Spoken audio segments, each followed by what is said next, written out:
കൂട്ടുകാരെ, നമുക്കിന്ന് 10ാം ക്ലാസ്സിലെ കേരള പാഠാവലിയിലെ ആദ്യത്തെ അധ്യായം നോക്കാം.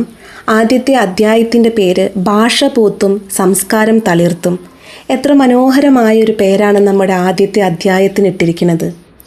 ഒരു ചെടി പൂക്കുകയും തളിർക്കുകയും ചെയ്യുന്നത് എപ്പോഴാണ്?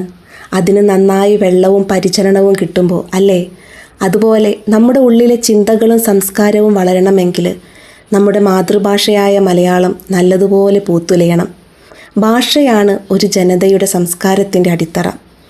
നമുക്ക് പാഠഭാഗത്തിലേക്ക് പോകാം. നമുക്ക് ഈ പേജിൽ നൽകിയിരിക്കുന്ന മനോഹരമായ ആ കൊച്ചു ഭാഗം ഒന്ന് വായിക്കാം. ഇത് മലയാളത്തിലെ എക്കാലത്തെയും മികച്ച നോവലായ OV വിജയൻ്റെ ഖസാക്കിൻ്റെ ഇതിഹാസം എന്ന പുസ്തകത്തിലെ വരികളാണ്.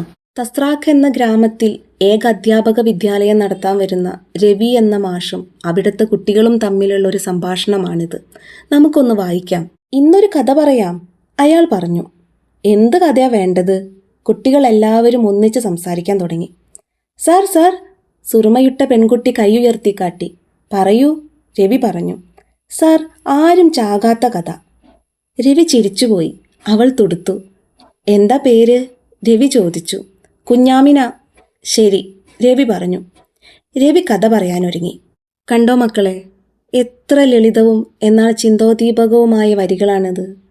പുതിയതായി വന്ന മാഷിനോട് കുഞ്ഞാമിന എന്ന ആ ചെറിയ പെൺകുട്ടി ആവശ്യപ്പെട്ടത് എന്താണ്? ആരും ചാകാത്ത കഥ വേണമെന്നാണ്. മരണമില്ലാത്ത, സങ്കടങ്ങളില്ലാത്ത, സന്തോഷം മാത്രം നിറഞ്ഞ ഒരു ലോകമാണ് ആ കുഞ്ഞു മനസ്സ് ആഗ്രഹിക്കുന്നത്. ഇനി പേജിൻ്റെ താഴെയുള്ള ബോക്സിലെ കാര്യത്തിലേക്ക് വരാം. അതിലെഴുതിയിരിക്കുന്നത് കഥ മാത്രമല്ല, എല്ലാം വൈകാരികമായി അവതരിപ്പിക്കാൻ ഭാഷ വേണം, മാതൃഭാഷ വേണം. ചർച്ച ചെയ്യുക. ചെറിയൊരു മോഡൽ ഞാനിവിടെ വായിക്കാം. മനുഷ്യനെ മറ്റ് ജീവികളിൽ നിന്ന് വേർതിരിക്കുന്ന ഏറ്റവും പ്രധാനപ്പെട്ട ഘടകമാണ് ഭാഷ.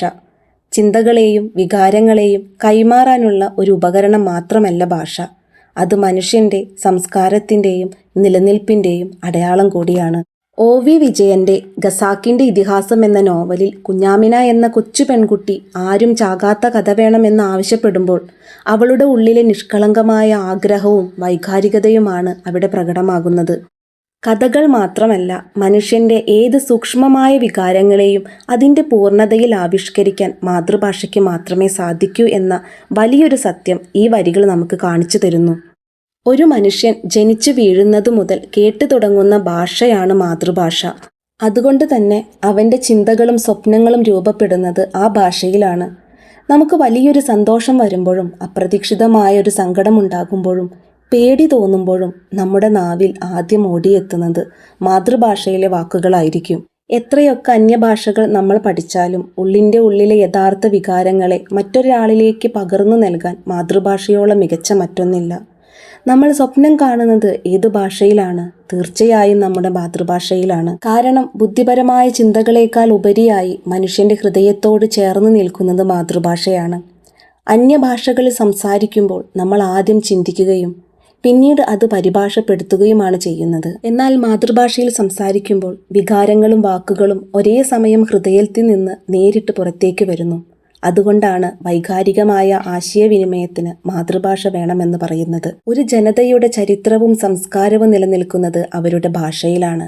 മാതൃഭാഷ നഷ്ടപ്പെടുന്ന ഒരു സമൂഹത്തിന് അവരുടെ തനിമയും നഷ്ടപ്പെടുന്നു. കഥകൾ, കവിതകൾ, നാടോടിപ്പാട്ടുകൾ എന്നിവയിലൂടെയാണ് ഒരു തലമുറയിലെ വികാരങ്ങളും മൂല്യങ്ങളും അടുത്ത തലമുറയിലേക്ക് പകരുന്നത്.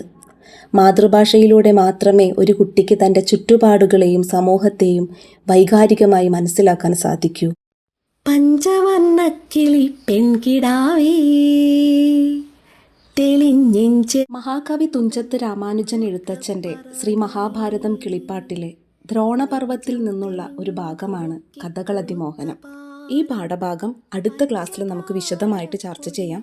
ഇന്നത്തെ വീഡിയോ കൂട്ടുകാർക്ക് സഹായകരമായെങ്കിൽ ഈ വീഡിയോ ഒന്ന് ലൈക്ക് ചെയ്യാനും കമൻറ്റ് ചെയ്യാനും നിങ്ങളുടെ കൂട്ടുകാർക്ക് കൂടെ ഒന്ന് ഷെയർ ചെയ്ത് കൊടുക്കാനും മറക്കരുത്. കൂട്ടത്തിൽ നമ്മുടെ ചാനൽ ഒന്ന് സബ്സ്ക്രൈബ് ചെയ്യാനും മറക്കില്ലല്ലോ.